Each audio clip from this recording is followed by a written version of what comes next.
Exercise B question number 2 का next part है pronouns substitution words. Substitution words किसको कहते हैं बच्चों? सब्स्टिट्यूशन उसे कहते हैं जो एक ही जगह पर इस्तेमाल किया जाए। जैसे प्रोनाउंस नाउन की जगह पर इस्तेमाल किए जाते हैं, जैसे यूज़ ही, शी, इट और they in these sentences. Sentence number जो फर्स्ट है ए, इसमें लिखा हुआ है डज़ अली लाइक स्कूल। तो इसमें पहले हम सब देखेंगे कि अली क्या है। अली एक नाउन है और बॉय है, इसकी जगह पे हम क्या यूज़ करेंगे? फील करना है यस ही डज़। अली की जगह पर हम यहाँ ही का यूज़ करेंगे, नाउन की जगह पर प्रोनाउन को। Do the children like ice cream. अब चिल्ड्रन प्लूरल हैं, इसलिए इसकी जगह पर हम दे का यूज़ करेंगे, यस दे डू। नेक्स्ट है थर्ड नंबर पे did the girl write a letter. Girl noun है और इसकी जगह पर अकॉर्डिंग टू गर्ल कि ये फीमेल है, लड़की है, इसलिए हम नो शी डिड नॉट का यूज़ करेंगे। नेक्स्ट क्वेश्चन है listening and speaking.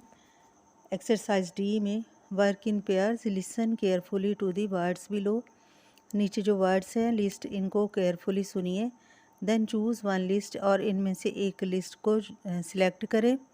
And say the pairs of words aloud to a friend, और इन पेयर ऑफ वर्ड को अपने दोस्तों के साथ पढ़िए। और your friend must write the words down as you speak them, और आपके दोस्त को बिल्कुल उसी तरह इनको लिखना है जिस तरह आप बोल रहे हो। Has your friend written all the words correctly. क्या आपके दोस्त ने उसी तरह इनको बिल्कुल ठीक तरीके से लिखा है? यहाँ बच्चों जो लिस्ट है ए, बी और सी, इसमें हम एक का अगर लिस्ट चूज़ करते हैं और उसको बोलें, दूसरे बच्चे को कहा जाए कि वो उनको एज़ इट इज़ लिखे, तो इसमें मिस्टेक्स के चांसेस होते हैं, क्योंकि आप देखें लिस्ट ए लिस्ट बी से थोड़ी सी डिफरेंट है और लिस्ट सी भी थोड़ी सी डिफरेंट है, क्योंकि ये वर्ड्स जो हैं इनके प्रोनंसिएशन में, स्पेलिंग्स में भी थोड़ी सी डिफरेंस है, लेकिन जब इन्हें प्रोनाउंस करते हैं तो ये बिल्कुल हम आवाज़ अल्फाज होते हैं। Suppose sheet, seat, ship, chip, sip, shell, sell, और शॉर्ट, शॉर्ट, शू, सो। तो इसमें बच्चों जब लिखना वाला जो होता है ना, वो समटाइम बाद वाला जो वर्ड है जो बाद में प्रोनाउंस किया जाता है उसको पहले लिख देता है, जैसे कि शिप और सिप में सिप और शिप लिखा गया है। तो इनकी सिर्फ बार बार सुनने और बोलने की प्रैक्टिस से ही ये वर्ड एज इट इज़ बच्चे लिख सकते हैं। नेक्स्ट है activity E, how would you feel. आप क्या महसूस करते?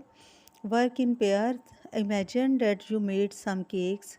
आप तसव्वुर कीजिए कि आपने कुछ केक बनाए हैं, एंड समवन टुक देम, और कोई इन्हें ले गया है।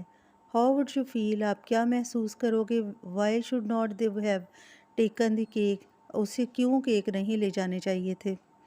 Right a short note to the fox and the wolf, tell them why they should not have taken the cakes.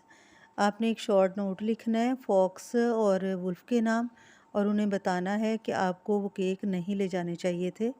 The fox and wolf, इनसे मुखातिब किया जा रहा है। इसके बाद हमने लिखा है it was very bad to you, ये बहुत बुरा काम था जो आपने किया। To take the cakes, cake को ले जाना। That did not belong to, ये आपकी मलकियत नहीं थे। We should not take any ones things, हम किसी की कोई चीज़ हमें नहीं लेनी चाहिए विदाउट देयर परमिशन, उनकी इजाज़त के बगैर। और नेक्स्ट इंस्ट्रक्शन की गई है, I hope you will keep in mind. In future भी आप लिख सकते हो कि नेक्स्ट टाइम आप इसको मुझे उम्मीद है कि अपने दिमाग में रखोगे। फ्रॉम नीचे है और इसमें हम 2-3 नाम लिख सकते हैं, जैसे कि ये बच्चे लिख रहे हैं, मैंने लिखा है अली अहमद, और कुछ स्पेस छोड़ी है कि आप कुछ और भी इसमें लिख सकते हो, वगैरह वगैरह। तो बच्चों इसके बाद है एक चैलेंज क्वेश्चन है, write your own ending for the story you have just read. Just does the wolf run away in your story. आपने जो अभी स्टोरी पढ़ी है इसका एंड आप खुद लिखोगे कि क्या वुल्फ जो था वो भाग गया था या उसको पकड़ा गया था।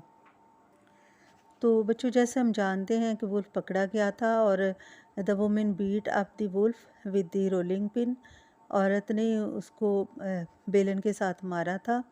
The wolf could not escape the women's husband, और वुल्फ नहीं बचा था। Then the women's husband came, तब वुमेन का हस्बैंड आए and he saw the wolf, उन्होंने वुल्फ को देखा and shot it with gun, और गन के साथ उसे मार दिया।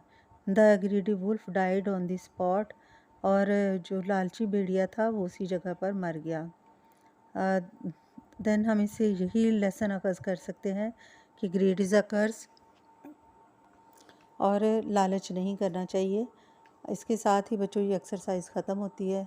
इंशाल्लाह नए चैप्टर के साथ मिलेंगे। अपना ख्याल रखिएगा। अल्लाह हाफिज़।